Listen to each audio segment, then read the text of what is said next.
Imaginez un peu ce pouvoir, celui de s'éclipser complètement, de travailler en secret sur une nouvelle version de soi-même et de réapparaître totalement transformé. C'est une idée assez folle, non? Devenir une sorte de fantôme pour se consacrer à sa propre métamorphose, loin du bruit et du jugement des autres. Le but du jeu? Créer la surprise, avoir un impact maximal. Alors ce parcours, on va le décortiquer en 3 temps. D'abord, on va voir l'art de disparaître. Ensuite, comment se construire dans l'ombre. Et pour finir, on explorera ce qu'on appelle le paradoxe de la réapparition. C'est parti.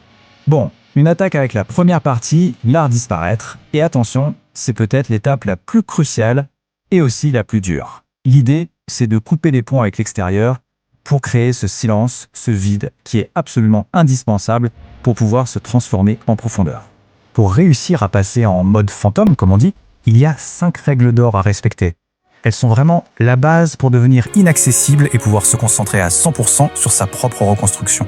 La toute première règle, et franchement c'est la plus importante, elle touche à une pulsion qu'on a presque tous, celle de partager ce qu'on fait. Eh bien, il va falloir apprendre à la maîtriser. Le truc, c'est simple. Il faut arrêter de parler de ses projets, de ses progrès, à personne. Vraiment. Ni à la famille, ni aux amis, ni aux collègues. La seule, unique exception, ce serait un partenaire de vie qui est à fond derrière la démarche. C'est une habitude tellement ancrée de tout raconter, la combattre, ça demande un vrai effort pour devenir un mystère. La deuxième règle, là on parle d'une vraie reprogrammation de son cerveau. L'idée, c'est de changer complètement sa source de validation. Elle ne doit plus venir de l'extérieur, mais de l'intérieur. Ce tableau, il résume parfaitement ce changement radical de mentalité.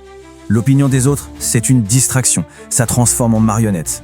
Alors que la nouvelle approche, la seule qui compte, c'est de se demander ce que son moi idéal en penserait. C'est ça qui donne le contrôle. C'est ça qui est basé sur des progrès réels.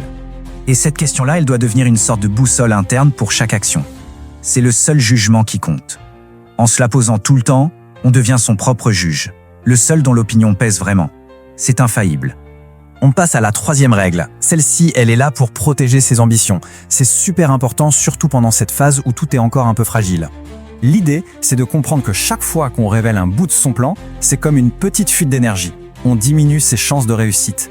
Parler de ses ambitions, ça fait plaisir aux autres, mais ça nous dessert. Si on a vraiment besoin d'un conseil, il faut le faire de façon chirurgicale. On ne révèle que le strict minimum et hop, on disparaît à nouveau. Ok, on a fait le silence à l'extérieur. Maintenant, on passe au deuxième acte, se forger dans l'ombre. C'est là que le vrai boulot commence. Le travail interne, c'est ici que la magie opère. Ce travail dans l'ombre, il tient sur 3 piliers fondamentaux. D'abord, choisir des cibles très claires. Ensuite, organiser toute sa vie autour de leur réussite. Et enfin, reprogrammer complètement son état d'esprit. Ici, c'est super important d'être ultra précis sur la nouvelle version de soi qu'on veut devenir. Les objectifs doivent être clairs, mesurables et écrits quelque part. Que ce soit devenir absolument surpuissant physiquement ou bâtir une entreprise qui imprime de l'argent, peu importe. La clarté est essentielle. Et bien sûr, on garde ça pour soi. Mais le plus gros changement, en fait, il est dans la tête. Il faut apprendre à aimer le processus lui-même. La difficulté, l'isolement, l'effort, tout ça, ce ne sont plus des obstacles. Ça devient le carburant.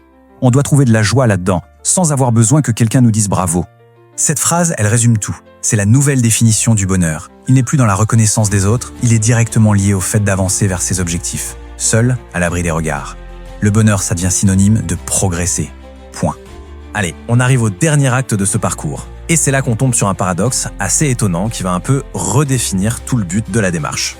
Forcément, la question qui vient, c'est « Ok, mais après des mois ou même des années à bosser comme un fou dans l'ombre, comment on fait son grand retour? Comment on dévoile au monde cette nouvelle personne ?» Eh bien, la réponse est assez surprenante. Voilà le paradoxe. Si le processus a été mené correctement, le besoin de validation externe, celui qui a peut-être lancé toute l'aventure, il disparaît. Le besoin même de réapparaître n'existe plus. Finalement, la vraie récompense, ce ne sont pas les applaudissements des autres. C'est une sorte de paix intérieure, une autosuffisance qu'on ne soupçonnait pas. On finit par être bien dans cette ombre, pas parce qu'on y est forcé, mais parce qu'on l'a choisi. On y a trouvé quelque chose de bien plus satisfaisant. La question n'est donc plus de savoir quand réapparaître, mais plutôt comment continuer à grandir dans cette nouvelle sérénité.